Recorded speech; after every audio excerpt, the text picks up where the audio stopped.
Welcome in, ladies and gentlemen, to a special edition of the On the Pony Express podcast. I appreciate you guys listening. Appreciate this guy even more. Joining me, Billy Embody, Rob Lanier, head coach, SMU Basketball. Coach, thanks so much for the time. How's everything been since the season's ended? Busy, but in a good way. You know, we've had a lot of work to do, and we started workouts last week, which is great. The guys have been engaged, and I feel a little bit more grounded in this recruiting cycle with this spring. We got a lot of work to do, but I feel like we're positioned to really find the things that we need. Yeah, I think about 3 days ago last year, you were just getting to Dallas and, having to build that roster on the fly. What's it like having the amount of lead up and time to now approach the transfer portal, approach recruiting and all of those things, coming off the season? Yeah, I tell people all the time, when I got here last year, actually yesterday was the anniversary of the press conference. I got a text from Rick Hart alerting me of the anniversary. Putting a staff together, getting to know the guys, and then trying to fill as many as 8 scholarships. I think we got lucky in that we added some talent, but we didn't bring in any toxic energy into the program. And so sometimes when you're operating in such a short window, you might miss on some things that you need on the court, but you really can't afford to miss on character and bring bad energy into your program. And so we didn't do that. And as a result of that, we certainly didn't win as much as we'd like to, but we do feel like the needle continued to move in the right direction. And we laid the foundation that we had set out to lay because we had great character in the program. And so now we're recruiting to that culture. So on top of having a full cycle with our new staff members, with our new landscape, with our new roster, we can go into this recruiting period with both headlights on. You mentioned the season. Take a second, if you can, and just kind of look back and what you learned about your team, maybe some of the areas that you throughout the season identified and are even prioritizing, even maybe more so than you thought, in now building next year's roster. Yeah, no surprises in terms of what we're looking for. I mean, we knew when we didn't sign a true point guard that was going to be a need that we would have the next opportunity we got. And so throughout the course of the year, we knew that we were going to have to coach around that. And so in doing so, I thought Jalen Smith's development as a more complete player, Zurich's development inside of a significant role, he's grown as a player. So we learned a lot about our personnel, but we knew what our needs were going to be throughout the year. Even though we've seen guys improve and grow, we knew, and we've been working towards it, throughout the year. Our needs were obvious to us, and we've got 6 scholarships to work with. So we've got an opportunity to make some dramatic improvements. When you navigate the transfer portal and this window and this just accelerated process, how hard is it to find the right fits from a character perspective and then also upgrade the talent of the roster? Well, I don't think that part is that difficult when you've got the time, because you generally with these guys, you have a real sample size of who they are. And the character references on who they are as a person, what their work habits are, and in many cases, the production at the college level, you're getting information that you don't always get when you're recruiting high school guys. But as we're recruiting this class, which will be mostly portal generated, we've got a lot of time to spend with the class of 2024 with high school guys. And now we get a longer cycle to really learn all of the important aspects and characteristics of the high school kids that we want to recruit. You mentioned the 2024 class, always a lot of talent in the Dallas area. As you've been able to bring guys onto campus, what's the feedback you guys have gotten in terms of recruiting the area and just kind of the overall mindset of recruiting Dallas and Texas? Yeah, it's been great. Certainly there's so many people in the area who know the tradition here and the quality of the institution and the quality of the basketball program and the potential of the basketball program. I think for us, one of the things that was an important aspect of my experience in college basketball is I've been at the University of several big states. And as a result of that, I understand the intricacies and the delicate nature with which you have to make decisions about who you offer, who you bring in, um, and sometimes getting someone just because they're from the area can work against you. So when you do keep guys home in basketball, you have to make sure that you're getting guys that are going to have a great experience because they fit what it is you're doing and what your needs are. The worst thing you can do is keep unhappy guys home and they take that energy back into the community because when you're only dealing with 13 guys and the way the game is now, if a guy's not playing, if he doesn't feel like the vision that you conveyed to him fits the experience that he's having, then your name can be mud in the community. And so I think you have to be deliberate and make sure that you've examined situations to the best of your ability to make sure you're getting people that fit who you are and what you do. And so in the class of 24, we've identified guys who we feel that way about. And we feel confident that those relationships are strong. Zurich Phelps announced, before the season even ended, that he was returning. What does that say about him to shut down any sort of idea that he might not return? I saw Samuel Williamson also, told John Rothstein he's coming back. To have the guys like that coming back and being proactive about it, just what does it say about them, and how excited are you to have them back on the roster? Well, it says they're happy. These are guys who love the game, who are competitive, that certainly weren't satisfied with the results of the year, but that they want to get it done and they want to get it done here. So that is exciting. It also means that we've got good relationships. Those guys with our staff and with their teammates, it speaks to kind of what we were talking about earlier. The energy inside the program is positive. And there's a difference between being disappointed and being discouraged. We were disappointed in a lot of the outcomes, but we were never discouraged about where we're headed. We're going to the same place that we had set out to go to. We hadn't got there as fast as we would like, but you and I are both old enough to know that things don't always work out exactly on the time that you have set. But as long as you know you're moving in that direction, it's a good thing. And I think that's the message I take from those guys, making it clear that they want to be back. What were some of those areas that really stuck out to you as far as maybe being disappointed in kind of how things went on the floor this year? Just kind of overall as you're continuing to instill your culture, instill your. That was my wife in the background, Bill.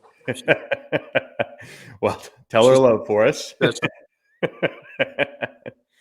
What were some of the areas that you were maybe disappointed with on the floor that maybe didn't necessarily meet your expectations, and the areas that you're really kind of honing in on with the guys returning that you want to see improvement from? Yeah, defense. I mean, we were a poor defensive team. We weren't tough enough, and we've got to get better in those areas. You can address some of that in recruiting. There's certain characteristics that you want some of the players that you sign to bring to the table. And then and in some of those areas, you need the guys you have coming back to take the next step. Shooting is always important. We got to get better there, especially free throws. But shooting is critical. We got to get better at shooting the basketball. But the toughness and defensive area, I think across the board, that's an area where we've got to see a dramatic change when you watch us play next year. We can get better offensively, and we'll be more talented and that stuff. Um, and then I would think skill wise, we need to improve our guard play. We need more skill.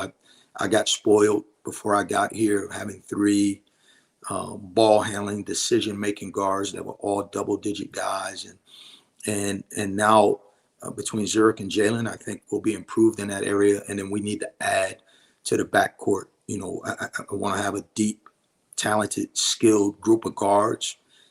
Those that start and come off the bench, we need to improve in that regard. And so that's a real focus for us.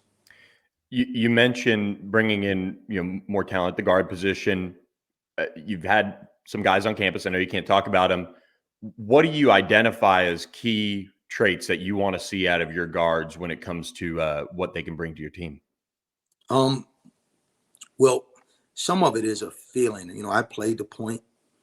I wasn't a great player, but I was a point guard, and I could handle the ball, and I knew where everyone was supposed to be on the floor, and I commanded that they do their job. And I want that presence from one of my ball handlers, the certain synergy that I want to have with the guy who's got the ball in his hands a lot. And so that's critical. But I do not want to do that at the expense of the ability to score the ball.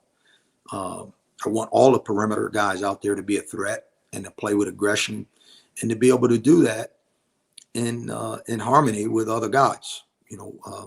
So I think we can find that, and I like the relationships we have that we're building, and the interest that we've attracted, and so I think we're in a good position. I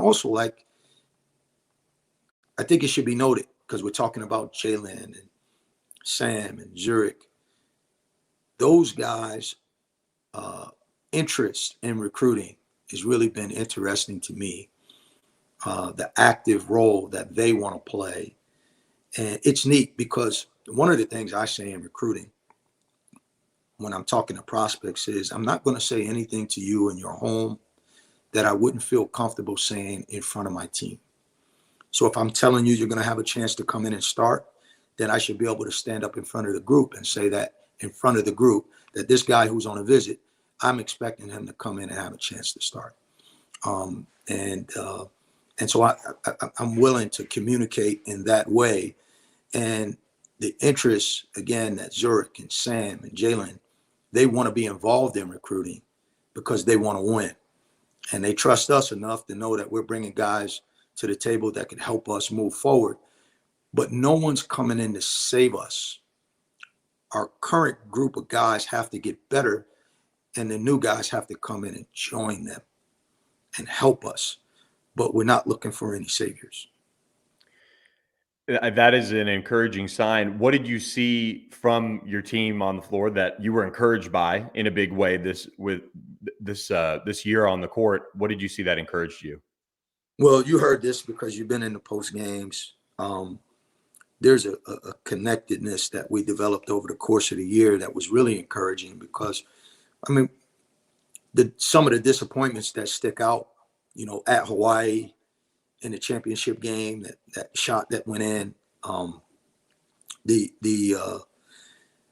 Wichita State game, up by 6 with 1 minute and 18 seconds left, front end of a 1-and-1. We miss the free throw. We take a charge. We get back to the line again. We miss again, and we lose the game in overtime. And 2 days later, we're practicing as if we're on a 10-game winning streak. There's a chemistry and a camaraderie inside of the group that would lend itself to Zurich and Sam and the rest of the guys wanting to contribute to our recruiting efforts, that I think gives us a platform for growth. And I think we can make dramatic improvements because of that if we add the right pieces. Because I made a point earlier that we didn't bring in any toxic energy. So it's more critical that we don't do that now.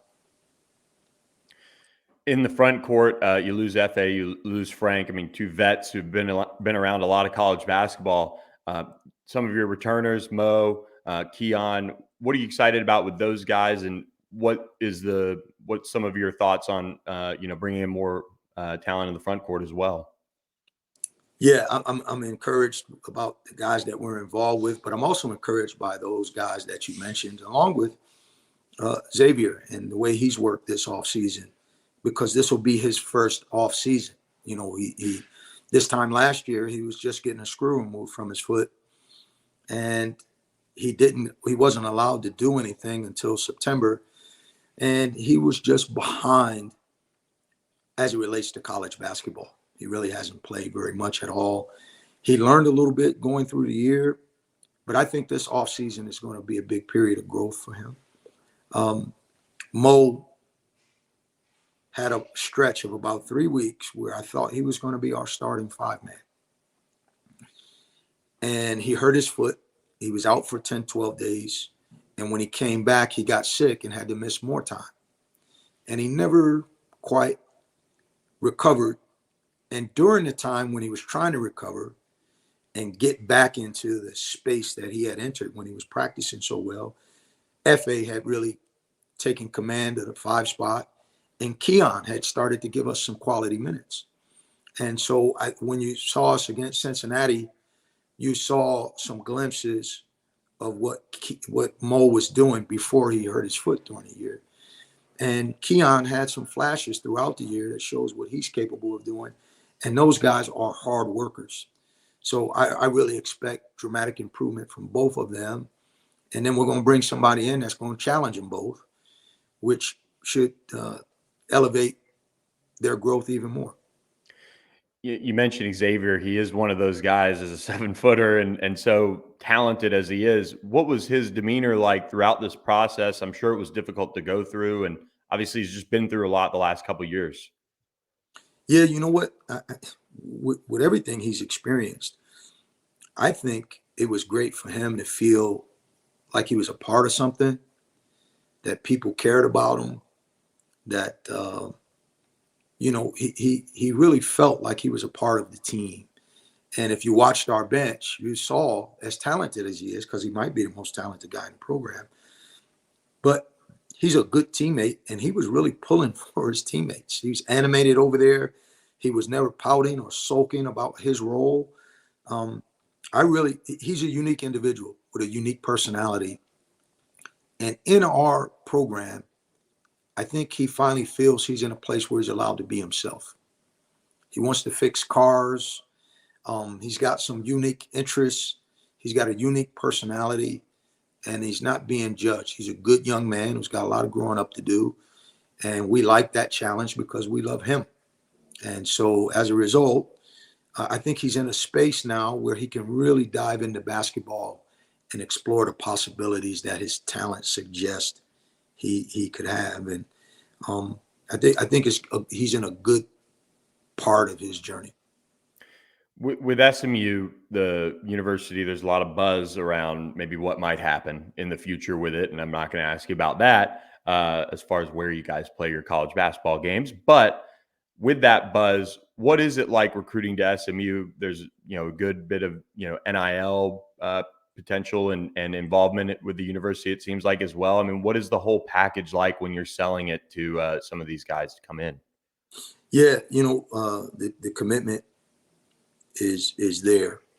I think one of the things is when we talk to people, it's obvious that SMU is committed to high caliber athletics across the board. And so we're one of the beneficiaries of that. And obviously, the possibilities that lie ahead are certainly well documented right now. And there's a lot of anticipation surrounding that. And along with that comes reciprocated interest, conditional reciprocated interest, if those possibilities come to fruition, there's another pool of young people that have a different kind of interest because you mentioned it earlier. There's so much talent in the Metroplex, and SMU provides a particular option.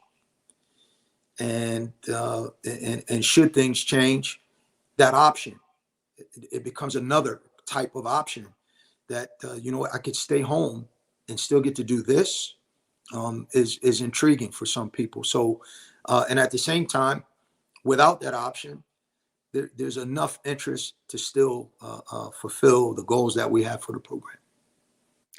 Well, Coach, you've been great. Thanks so much for all of your time that you've given us today. We really, really appreciate it. We're excited to see where the program goes. And of course, best of luck on the recruiting trail in this wild time for you and your staff, I'm sure. Thanks. And my wife says goodbye. Okay. There he is. Coach Lanier, thanks so much for joining us. And we appreciate his time. Have a good one, Coach. All right. Thanks, Bill. There he is, Rob Lanier. On his way out, spending some time with the family there. So appreciate him for jumping on board with us on the Pony Express podcast. We continue the podcast, though. We're not done just yet. We're going to talk a little SMU spring football. We did meet with Rhett Lashlee after practice on Thursday, just before we caught up with Coach Lanier there. And he gave a lot of updates. So wanted to bring those to you guys. If you haven't watched on our channel the full press conference interview with Rhett Lashlee, please check it out. It is on our YouTube channel. We are under 125 subscribers away from 1,000 on our YouTube channel. So please hit that subscribe button. Help us get to 1,000. We'd really appreciate it. Rhett Lashlee did meet with us. He did say Hiron White, who's been absent the last 2 practices now. Good news for him. He's a father. He became a dad over the weekend. So he's been taking some time to address that part of his life now, and I'm sure it's exciting times for Hiron, who is now back home to play his final season of college eligibility. So the big right tackle will be out there at some point once he kind of gets settled in. It's not going to be something that really keeps him out too much longer from what we gathered. But with that, PJ Williams, the highly touted Texas A&M transfer, has been out there practicing with SMU, been able to watch him work in at right tackle. And I think it's something where you really like him getting that opportunity to work in, as you see some practice clips here that we've got going. But, he really has done a nice job coming in at right tackle, getting those extra reps. I think that's important for him. It's something where he's going to be able to, get better development in his time with those extra reps, which is important to obviously his long-term potential, because he did just play 1 year of college football at Texas A&M before heading to SMU in the transfer portal. So the anticipation is there for PJ Williams. He's getting those valuable right tackle reps. Kiki Burns and Jahari Rogers, you can add them to the list of guys focusing on academics. The Kiki Burns is linebacker, Jahari Rogers is a corner. Both haven't really practiced much in the last couple of weeks. Jahari Rogers kind of looks like he's been a part of the group that's been kind of sitting out and observing, like he's recovering from injury. And now since spring break is kind of come and gone, we haven't really seen him out there. So both of them are focused on academics. Kiki Burns is really a couple months away from graduating, from what Rhett Lashlee said. So we'll see kind of where things go from there, but hoping for the best for those guys to obviously pick up that SMU degree. He did address Kamar Wheaton and Teddy Knox returning to the team. He said they showed enough progress to earn that right to be back on the practice field. So they still have some things to do, but those guys are back out there and they're excited about that. Jalen Samuels, the defensive end, the big tall guy that SMU's been missing off the edge. He continues to be in a situation where they're kind of awaiting to see what happens with his violation of team rules and how he can potentially continue at SMU. So not really much of an update from Rhett Lashlee there on Jalen Samuels. His status remains unchanged. As far as other housekeeping notes from our time with Rhett Lashlee, he really praised Preston Stone and what he's been able to do as far as stepping in as a leader. And he hasn't necessarily changed how he goes about his business, but he's just continued to elevate that part of his leadership skill. And it is his team now at the quarterback position. So he was happy to see that. We did talk a little bit more with him about Ahmad Moses stepping up at the safety position and how he's come along. That whole group is really, and Rhett Lashlee reiterated what we've heard earlier this spring. It's a group that now has guys that can be interchangeable, and you can mix it up and get different guys on the field at different times. And I think that's been a really big key for that position group. And he added that he's been pleasantly surprised with the cornerback position. Charles Woods has missed some time. He said it's a lingering concussion from earlier this spring. So it's something where he should be back soonish from what he told us. But he praised what he did before, obviously dealing with that concussion. And just overall, the cornerback room, Jalen Davis Robinson, Kavaris Hall, Chris Meganson, you have a bunch of different guys out there. AJ Davis, challenging for that starting job. And that was the position group he identified when asked, which group have you been pleasantly surprised with? And he ran it down and called out the corner group as the one that's really stepped up to him. We did get a chance to talk with LJ Johnson and Ahmad Moses, so be sure to check out those interviews on our YouTube channel as well. Ahmad Moses, really just one of the good guys on the team, to talk with. I was at his National Signing Day ceremony, and you could tell he was happy about staying home. But now, fast forward just a little over a year, and he's played a lot at the back end of the year. He played on special teams all throughout the year. You could tell he's becoming more vocal back there. That was the big thing they wanted to work on with him. And he had an interception, pick six today in practice. He's had multiple interceptions throughout practice. I think you've got to label him as a guy that isn't being talked about enough when it comes to what he can bring to the table. And so I really like where they're at with Ahmad Moses. And then LJ Johnson, he just praised this offense that he's in now. And really he left A&M, just said it wasn't the culture fit that he was looking for. He's now in a much more explosive, quicker tempo offense. So he's more comfortable. He's looked the part over the last couple weeks and really has come on. Jalen Knighton has really been explosive, and Rhett Lashlee touched on that as well. But LJ Johnson, the way he's developed over the last couple weeks and started making more and more big plays, that's been critical for SMU throughout the spring. So those are guys that the coaching staff are really excited about, both of them, and what they can bring to the table for this team. And look, you try to look at what they're going to have when it comes to the running back room. And we mentioned, obviously, Kamar Wheaton returning, which is a good thing for SMU, no doubt about it. But also, he's somebody that doesn't need to necessarily shoulder the load as much anymore because of these guys like Jalen Knighton and LJ Johnson and Velton Gardner. Those guys have all stepped up in a big way this spring. And I think that's important to note when talking about the potential for this running back room. Is it's not necessarily a group that you now feel like, okay, he's got to be this guy that SMU needs to give the ball to 20 times a game. We don't know what Tyler Levine's going to look like, but they do have Jalen Knighton and LJ Johnson, which with those guys on board now, that just remakes this running back room. We've seen their explosiveness. We've seen how they've been able to make big plays. Jalen Knighton caught a check down today. And this was past the filming point of it, so you won't see the highlight of it. But man, he made a defender look silly, and he was kind of penned in when he caught it. It was a tight area, and he just made a little, move, and he was able to get out and really make a big play in the team period for SMU. So I liked what I've seen all spring from Jalen Knighton. We've been very high on him. He's somebody that SMU really is excited about when it comes to what they're going to get out of him. And then I think Keyshawn Smith had one of his better practices. He had a really nice route on Chris Meganson, a good throw by Kevin Henry Jennings today. And he was able to also get some opportunities in one-on-ones. He's just starting to flash a little bit more. So I think as he continues to develop, that gives you that guy opposite of Jordan Curley, who's been terrific all spring, that you can kind of count on. And also Moochie Dixon. He had a terrific day of practice today.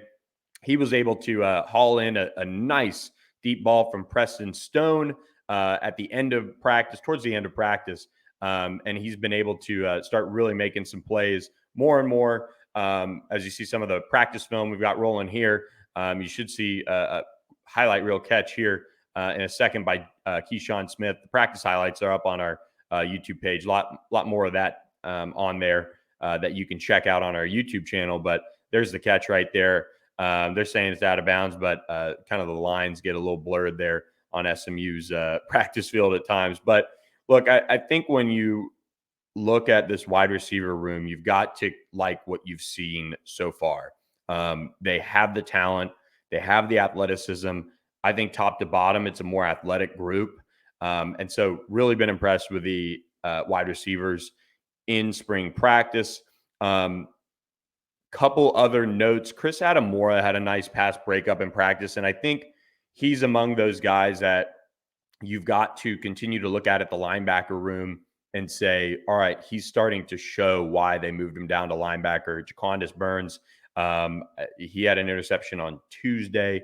He had a nice pass breakup earlier today as well. I'm starting to get higher and higher on what the linebacker room can bring to the table, which is a good thing, because that was a position group. I mean, tight end, there's only so much they can do with the guys that they have on the roster. And we've seen, Nolan Matthews-Harris come on a little bit, but the linebacker room was the biggest question mark on this team because they brought in some guys, they had guys returning.